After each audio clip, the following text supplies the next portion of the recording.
Baiklah, di sini kami akan mencoba menjelaskan tentang teori relasi objek oleh Melanie Klein. Saya Khaira Mulida Permata dengan NIM 2206200063. Nama saya Fedora Sitomorang dengan NIM 2206201019. Baiklah, di sini saya akan mencoba menjelaskan tentang biografi Melanie Klein. Klein sendiri lahir di Wina pada tanggal 30 Maret tahun 1882. Dia memiliki relasi yang kurang sehat dengan kedua orang tuanya. Dia merasa terabaikan oleh ayah dan dia juga merasa terlantarkan oleh ibunya.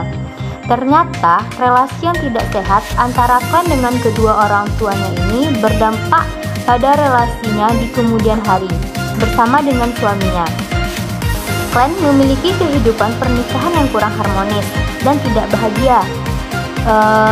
Dia ketika berhubungan seksual dengan suaminya, dia merasa sangat takut, padahal sejatinya Klein sendiri sangat mencintai suaminya. Selain itu, ketika akhirnya dia harus hamil, dia juga mengalami stres yang cukup berat. Dari pernikahannya dengan suaminya tersebut, dia melahirkan 3 orang anak. Stres yang berkepanjangan yang dialami oleh Melanie Klein akhirnya membuat dia mengalami gangguan depresi. Selama penanganan atas gangguan depresi, disitulah dia mulai mengenal yang namanya psikoanalisa. Dari situ dia mulai mendalami perspektif psikoanalisa, sehingga pada akhirnya dia mengeluarkan sebuah buku tentang psikoanalisa, di mana buku tersebut melakukan psikoanalisa terhadap anaknya sendiri. Selain itu, agama Melanie Klein adalah Yahudi Ortodoks. Namun, Melanie Klein sendiri bukanlah orang yang pro terhadap agama, namun dia juga tidak kontra terhadap agama. Wah, di sini saya akan mencoba menjelaskan tentang teori relasi objek. Pada umumnya, pendapat Freud dan Klein tidak jauh berbeda. Namun di sini terdapat 3 perbedaan yang mencolok. Yang pertama, Freud tidak terlalu menekankan dorongan biologis dalam hubungan interpersonal. Sedangkan Melanie Klein lebih menekankan pentingnya pola konsisten dalam hubungan interpersonal. Yang kedua, teori Freud yang bersifat paternal yang menekankan pada kekuatan dan kendali ayah, sedangkan Klein lebih bersifat maternal yang menekankan keintiman dan pengasuhan ibu. Selanjutnya, tidak menekankan kesenangan seksual sebagai motif utama tingkah laku, melainkan memandang kontak dan hubungan sebagai motif utama dari tingkah laku manusia. Nah, dari teori relasi objek inilah kita dapat menyimpulkan bahwasanya bagaimana relasi seorang anak dan ibu pada masa kecil itu tuh dapat berpengaruh dengan bagaimana relasi dia di kemudian hari, baik itu dengan saudara, dengan teman, dengan pasangan, maupun dengan sahabat dan lain-lain orang sekitarnya. Nah, selanjutnya yaitu adalah kehidupan psikis pada bayi. Fantasi referensi psikis dari ketidaksadaran atau id. Contohnya saja di sini kita dapat melihat ketika bayi sedang tertidur, kita dapat melihat bahwasanya dia menghisap jempol, yang mana menandakan bahwasanya dia berfantasi bahwasanya dia sedang menghisap jempol. Nah, Klein berpendapat bahwasanya fantasi tersebut juga memiliki objek sebagai pemuas fantasi. Seperti yang kita ketahui sebelumnya bahwasanya ketika bayi tertidur dia berfantasi bahwasanya dia menghisap jempol. Nah, objek dari rasa lapar tersebut adalah yaitu mendapatkan payudara yang baik dari seorang ibu. Selanjutnya adalah posisi paranoid siluet. Pada kehidupan ini, bayi melakukan kontak dengan payudara yang baik dan payudara yang buruk. Bayi dapat membedakan yang mana payudara yang baik dan yang mana payudara yang buruk.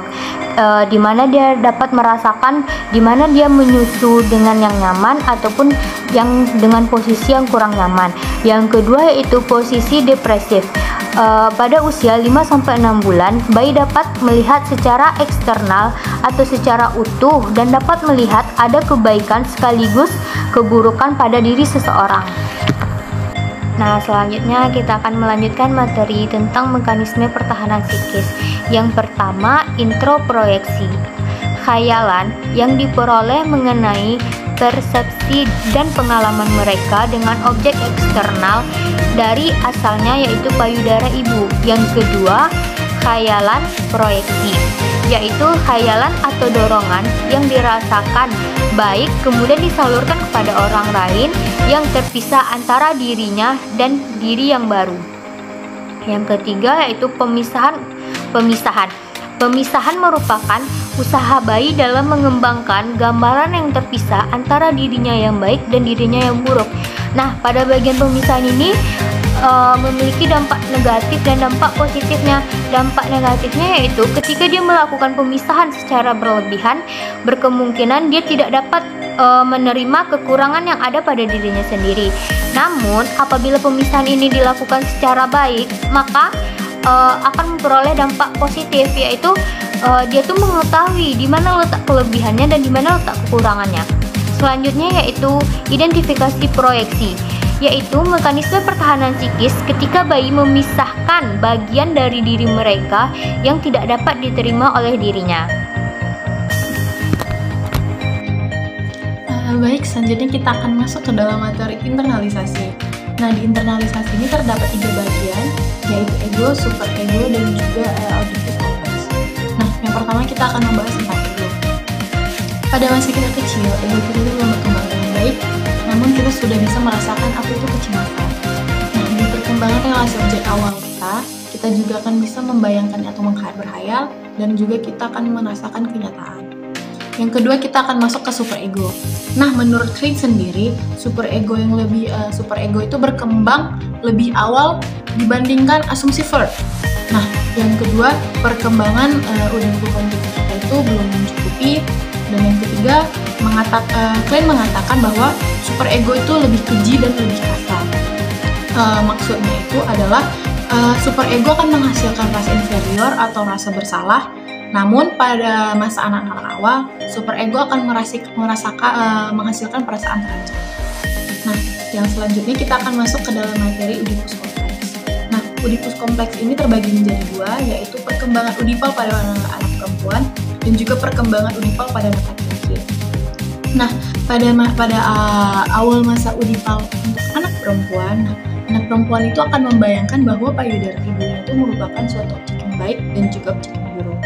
Tetapi sekitar usia anak kecil tersebut sudah menginjak umur 6 bulan, ia mulai melihat payudara ibunya itu lebih ke penilaian positif dibandingkan negatif.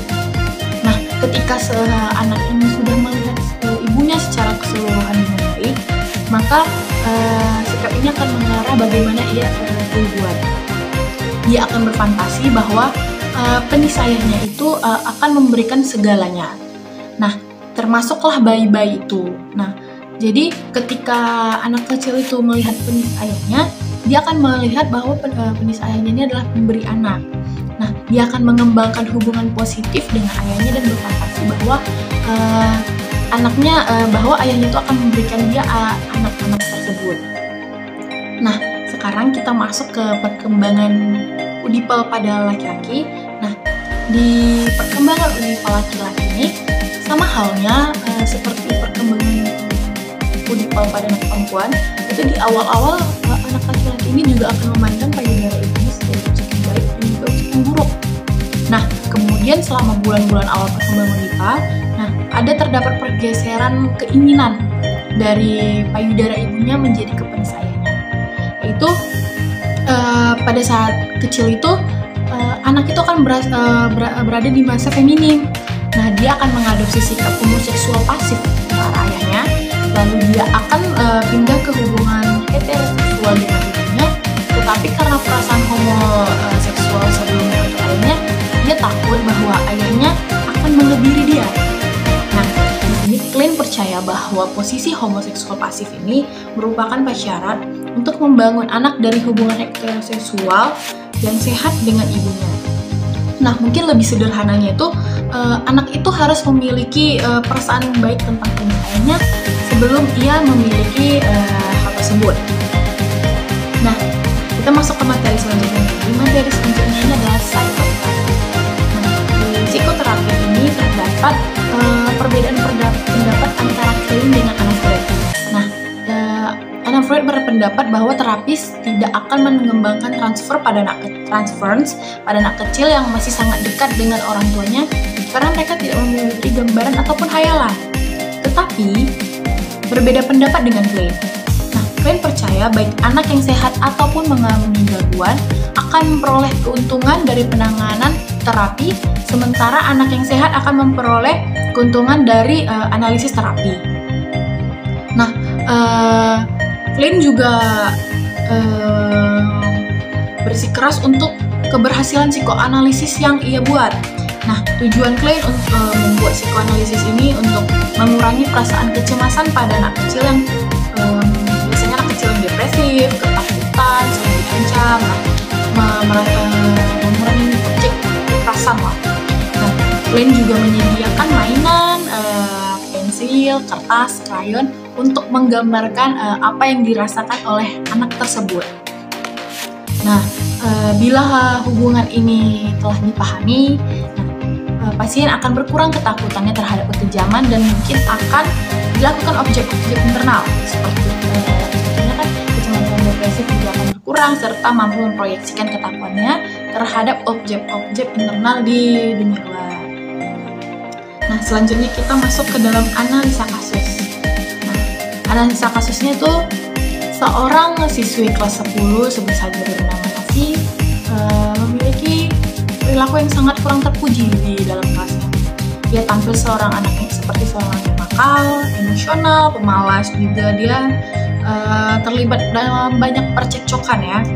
Nah, dari informasi yang didapatkan bahwa Novi ini berasal dari keluarga yang bisa dong cukup lah ya, pengusaha kaya raya, orang tuanya juga sibuk.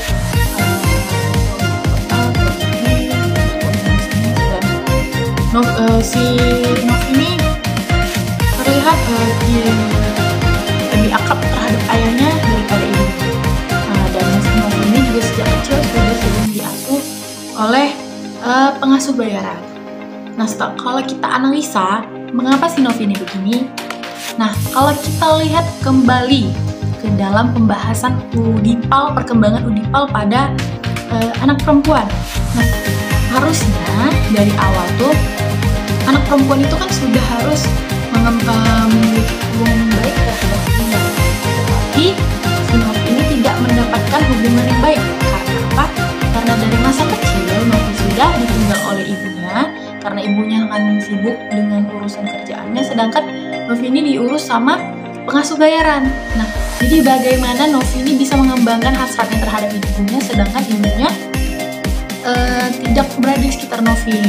Nah, jadi impact-nya ke si Novi ya, si Novi ini jadi anak yang brutal ya, anak yang brutal. Novi juga anak yang lebih banyak memberontak kayak gitu karena pada masa kecil Novinya sudah tidak bersama ibunya. Nah, selanjutnya untuk penutup kita masuk ke kesimpulan. Nah, kesimpulannya itu kalau teori relasi objek ini membahas tentang hubungan antara ibu dan anak pada masa usia 4-5 tahun pertama. Nah, masa ini adalah masa paling kritis untuk perkembangan kepribadian. Baik mengintroyeksikan representasi psikis sebagai struktur psikis mereka sendiri dan memproyeksikan sebagai internal objek orang lain. Dan gambaran internal ini bukan merupakan gambaran yang akurat dari orang lain, tetapi menjadi bagian dari pengalaman individu. Nah, untuk menghadapi masalah payudara yang mengalami dan juga payudara yang membuat frustasi, baik membedakan objek menjadi objek baik dan objek buruk pada saat yang bersamaan. Mereka juga membagi ego mereka sendiri sehingga mereka memberi tampilan tentang ganda tentang diri mereka sendiri. Nah, sekian pembahasan tentang teori relasi objek oleh Melanie Klein. Semoga teori ini